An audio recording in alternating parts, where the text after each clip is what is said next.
If you weren't here last week, I filmed a video where I talked about frizz reduction and how to help reduce the frizz in your hair throughout your entire styling routine. And it was a bit long.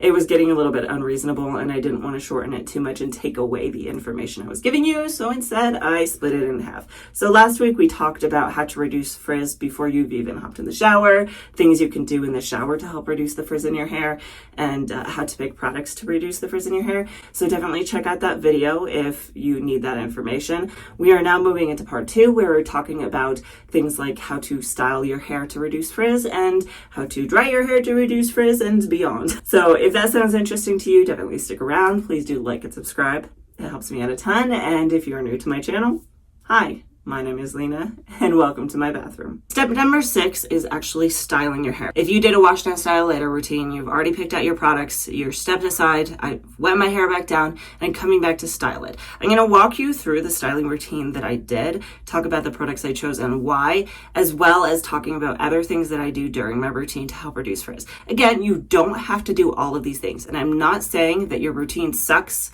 or it's a bad routine. If you don't do these things could just be helpful and beneficial to reducing the frizz in your hair. Starting off, like I said, I wetted my hair down very thoroughly. And again, I went back in with the Curlsmith Miracle Shield. Again, this is a separate day. I've wet my hair down. I was a little worried that I'd rinsed a decent amount of this out, so I wanted to reapply it because I had every intention of diffusing my hair later, wanted to reduce some of the possible damage that I might be getting, some heat damage. If you don't want to use the Miracle Shield, some other options could be something like the Eva NYC Made Magic. This one is specifically for fine hair. This has heat protectant in as well as a couple of other types of protection to your hair. These could be a good option, especially because this is lightweight. You're not putting too much moisture in your hair. Another option is the Not Your Mother's Curl Talk leave-in conditioner. I don't have it right now. I ran out. I need to repurchase it. But that one also has a heat protectant. That one, out of the 3 of these, is probably the most moisturizing. So if you go in with that one, I wouldn't follow up with another leave-in conditioner unless you really need just a lot of moisture to your hair. I sprayed that through before going in with my next product, which is the Curlsmith Weightless Air Dry Cream. Based off of our last discussion on picking products, I had decided that I did need extra moisture to my hair. The calming conditioner maybe wasn't quite enough for my hair, in addition to the fact that I just wanted to make sure that I did have enough moisture going forward. And I was also wanting to make sure that I had a good base to my hair. So I did put a little bit of this in it because I'm not going in with a curl cream of any sort, just a lightweight leave-in conditioner. And I only went in with enough that I could feel it in my hair, making it a little bit slippery. And again, I went in with my brush, started working it through just to make sure I coated every single strand. And at this point, we start talking about things that are going to help reduce the frizz in your hair in the long term when it comes to styling. First off, your hair should be relatively wet at this point. Now, not everybody finds that wet styling is the best for them. However, if you're struggling with frizz, this could be beneficial. I really like to style with my hair literally dripping wet, soaking, dripping down my back. If you need to, you could even go in with something like a spray bottle like this. I've started implementing this a lot more, especially over the winter, because it is, like I said, a drier climate where I live. Having water on hand to add back into my hair while I'm styling helps me make sure I have the best results possible. And you know you have enough water in your hair if you squish and you hear that squelching sound. So making sure your hair is wet enough is the first step. Now the next thing to consider, I highly recommend sectioning out your hair. I know it takes extra time, but by sectioning out your hair when you go in with your products, your styling products, you're making sure you're covering every single strand. Because if you're not coating all of those strands and you're not getting high enough on your head, getting close enough to the root, you can end up with frizz. Talking about the next product, I did go in with a Curlsmith Frizz Rescue Curl Retainer. This was actually the other motivator for this routine. When I first tried this, I didn't find it really helped with frizz. Oh, I totally should have mentioned this. I totally forgot this when I was talking about picking out a product. But if you're looking for frizz reduction, looking for products that say that they're anti-frizz or frizz reducing is very beneficial. Specifically because the products that I used in my last video that I did, the last review I did, it didn't say anything about frizz reduction, and sure enough, I got an increase in frizz more than I was used to. So by picking out a product that says that it's frizz reducing, that could be very beneficial. There's lots and lots of options. I don't know if I really want to go into different options on styling products because there's so many of them, we would be here forever, but this is the one I chose. So I went in with the Frizz Rescue Curl Retainer. I took this in, and this one is a runny enough product. If you have a runny gel, you can rake it through your hair. And raking a gel through your hair is going to be beneficial in a couple of ways. One of which is going to make sure it covers every single strand, and it just helps with distribution, making sure you have enough of it and getting it high enough on your strands. A lot of the times we hear routines say, oh, you want to do mids to ends. If you're struggling with frizz especially, you can go higher up on your strand. You can go almost all the way to your scalp. You're not really supposed to put them on your scalp, but you could go pretty darn close. So I applied this to my hair, raked it through, really made sure I spread it properly. I did go in then, and this is the next tip, is I went in with a brush. Now at this point, you could just brush through your strand. You could do something like your Tingle Teaser or just a normal wet brush. At least brushing through is going to help as well. It's going to help distribute your product, again helping reduce frizz by making sure every strand has product on it, but it's also going to smooth it down. I personally like going in with something like the Mouse Curl Defining Brush, the Denman brush, just a general boar bristle brush, because these help smooth it even more. And what I do with this, whatever kind of brush you're going to want to use, go in from all different angles. You go from the back, you go from the front, you go from the top, you go from the bottom. Maybe do it a couple different times just because you're making sure you're working any of those pieces, those strands that aren't currently in that section. And then if you so choose, which I do recommend because again, it's just going to help reduce frizz, is go in and actually brush styling your hair. Brush styling can reduce frizz in the sense that it's going to help kind of force those curls into specific clumps. And if you're forcing the ones that want to frizz out into a clump, it's going to help keep them there. So again, we're making sure we have enough water. We're sectioning so we make sure we apply product evenly throughout our hair. And then we're going in with a brush to smooth it as well as clump things together. The thing I have found is when you go in with something like a styling brush, it kind of pushes a lot of the water out. So I like to add that water back in. Go in with your spray bottle, re-wet it down, go in, squish. If you hear that squelch, you can move on to the next section. The size of your sections is going to depend on a lot of different things, and it is something you want to keep in mind for frizz reduction as well. It's going to depend on your brush. This one helps me section out and clump my curls a lot better, so I can go in with bigger sections as opposed to my So Soon boar bristle brush that I have here. This gave me a lot bigger clumps, so I had to go in with smaller sections. Other things to consider are your clump sizes. I can go in with bigger clumps because I have bigger waves, curls sections. I can go in with bigger ones. So I did 2 on the bottom, 3 on each side, in the middle, and then 5 on top. And that works well for me. However, you may want to do more or less depending on your hair. You're going to have to experiment with it. I worked all the way up through the top of my hair, and then I did actually go in with yet another product because I wasn't sure that this Frizz Rescue Curl Retainer gave me enough hold. I've had issues with this in the past. Ever since then, most people pair this with another gel. So that's what I decided to do, is after I had gone all the way up through the top of my head, I scrunched, added water when I didn't hear that squelch, scrunched again. I did then go in with a perfect hair towel, which I currently don't have because it's in the laundry. What you squeeze the water out of your hair with does matter, because if you're going on with something like this kind of a towel, you're gonna get your hair caught on this kind of a towel and it's gonna cause frizz. So I recommend either getting a very smooth towel, like the Perfect Hair Care towel, because some microfiber towels still are kind of nubbly and they can cause frizz. Another option is just to use a cotton t-shirt. I did that for a very long time and it worked just fine. But anyway, so I squeezed the extra water out at that point with my Perfect Hair Care towel, and then we're going to go in with that other gel. If your first gel has enough hold to it, you're confident in the hold it has, you can just do this with that one, but I went in with this. So this is the Curlsmith Hydrostyle Flexi Jelly, and I've seen that paired with the Frizz Curl Retainer. I've seen those paired together and other people seem to like the pairing, so I decided to give it a try. So what we're doing is we're taking more gel and just glazing it gently over the top. This is going to help, especially if you find you have specific spots that are frizzy, you can target those. Like typically for me, it's kind of the top of my head. I can really target that, put gel just specifically on that spot.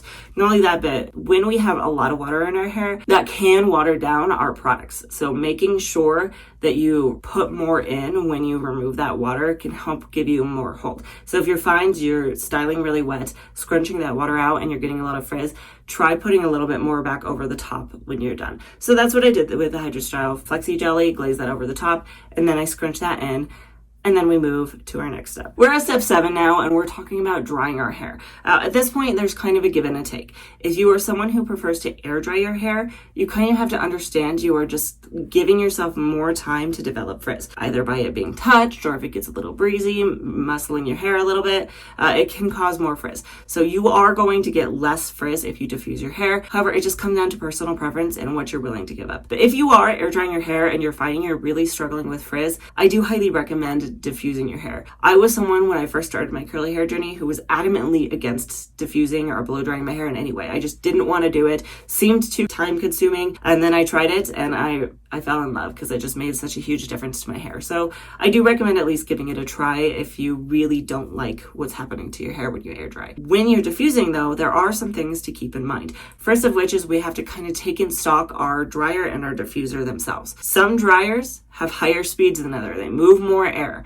Some don't move as much air. If it's moving more air, it's going to move more of your hair around as you're diffusing. And if you're noticing your strands are moving as you diffuse, you may want to reduce the speed a little bit. Other things to consider, the heat.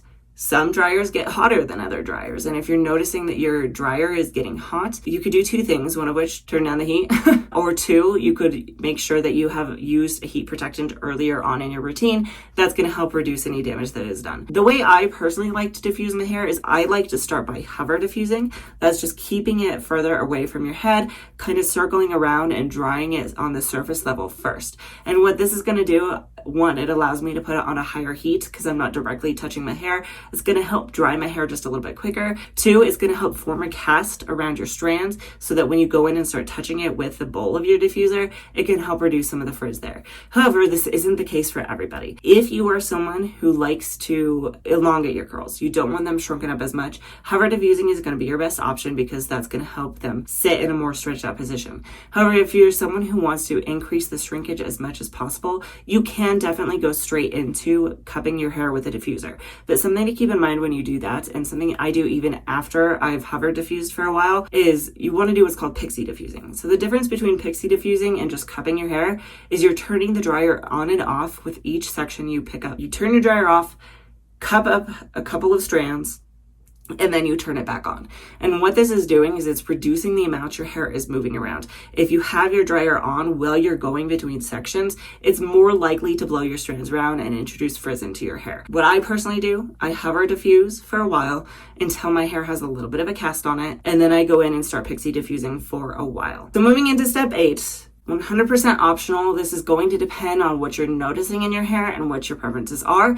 But I'm going to go in and do what's called the Smasters technique. This has been around for a while and it can be very beneficial. If you get halfway through diffusing your hair and you're noticing a lot of frizz, stop diffusing. Your hair is not 100% dry yet. Go in with more gel. And that's what I did is I took my gel, I took the Hydrostyle Flexi Jelly because this is the one that has more hold, and I put a little bit of it in my hand. You go in with water. You want to water it down a little bit so it's easier to spread over the top because our hair is not as wet anymore. And then you're going to smooth it over and glaze it over. Depending on your hair type and a lot of different things, you're going to want to experiment with this a little bit. Some people will glaze it and then scrunch it in, but for some people this is going to add more frizz to your hair, so you may just want to glaze it over the top of those areas that are a little bit frizzy.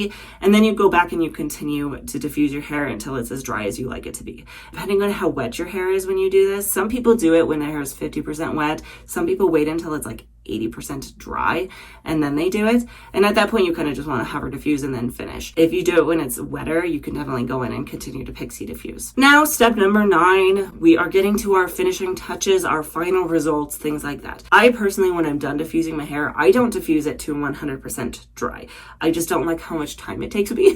For me, it feels like that first 80% takes me a relatively reasonable amount of time, and then the last 20% takes forever. So I kind of stop when it's somewhere between 80 and 90% dry. I personally do clip my hair up in a way. I know it's kind of debated as to whether or not root clipping actually gives you long-term impact, but what it does for me and what it's going to do to help reduce the frizz is by clipping your hair away from your face, you're less likely to touch it. And if you touch it while it's still slightly damp, that does increase the amount of frizz in your hair. So you want to make sure to avoid touching it as long as possible until it's 100% dry. And so at this point, you wait until it's 100% dry for me. I waited a couple of hours, and now we're gonna come back and we're gonna assess. The first thing I like to do is scrunch out the crunch. In this particular routine, I applied the Curlsmith Frizz Rescue Finishing Serum. I want to see it yet again. Does this help me with frizz or not? You can go in with an oil, you can go in with a serum, things like that to glaze that over your hair. A lot of them are gonna help reduce frizz, unless you are someone whose hair is too soft. If your hair is on the softer side like mine, they're not always the best option, and I've started to move away from oils as finishing products for this particular reason. If they soften up your gel cast too much, then it's going to cause frizz. So if you've been using oils and they're not working for you, you still get a lot of frizz, try going without them for a while. Try going in instead with some hairspray. And that's actually also what I did with this routine, is I realized that that Frizz Rescue Serum was not really doing it for me. It wasn't reducing my frizz. So I actually did spritz some of this Curlsmith Flawless Finish hairspray over the top of my hair. You're gonna spray it on one side, spray it on the other. You might hyper focus on the areas that have some frizz to them. Spread it through your hair by flipping it around and things like that. And then you're gonna wanna wait for it to dry. You can go in after you put hairspray in your hair and use your diffuser to help speed up the time it's gonna take, because most hairsprays are a little wet, right? So by putting a diffuser on it for a minute or two, you're gonna dry it out and you can go in and fluff it up again and get your final results. And that's what I did. I spritzed this through, diffused for a minute or two, fluffed it back up, and these were my final day one results.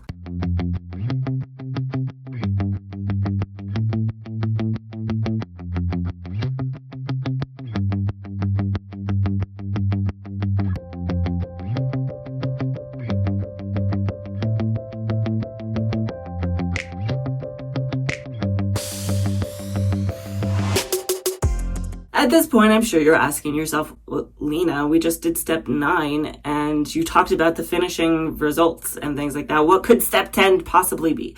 I considered talking about like longevity and stuff like that. I feel like that's a video on its own though. If you want me to do a separate video talking about how to keep the frizz down as you go through the week, I could definitely do that. This video is getting too long for it though. So instead, I decided to include this here, and I think this is a really powerful thing to keep in mind. Step 10 is acceptance. To some extent, we are all going to have a certain amount of frizz to our hair at the end of every single routine.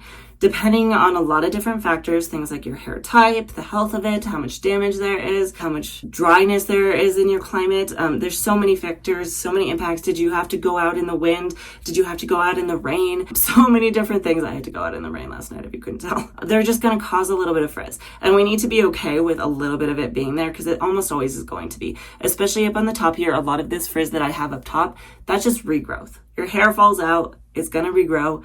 The shorter strands are going to be a lot harder to get to smooth down. That's why I recommended earlier on in the styling phase that you go as close to the root as possible, is that's going to help smooth those particular strands down. However, especially for me this time of year, the climate is just dry. I can't avoid it. I complain about the frizz a lot more in the winter and early spring when it's dry. And as we move into late spring and summer, the dew point gets more optimal and I get a lot less frizz. So you just kind of have to work with what you have. We're just going to have a certain amount of frizz, and we just have to accept it and know that it's normal. I know a lot of influencers, a lot of people online don't always show how much frizz they have. It's why I try to be as transparent as possible, but it's always going to be there. I always have it. Even in routines where I talk about this is a really low frizz routine, I still have frizz. It's just going to be there. So we need to just accept a certain amount of it. We can do everything, all these 9 steps, and still get frizz, and that's okay.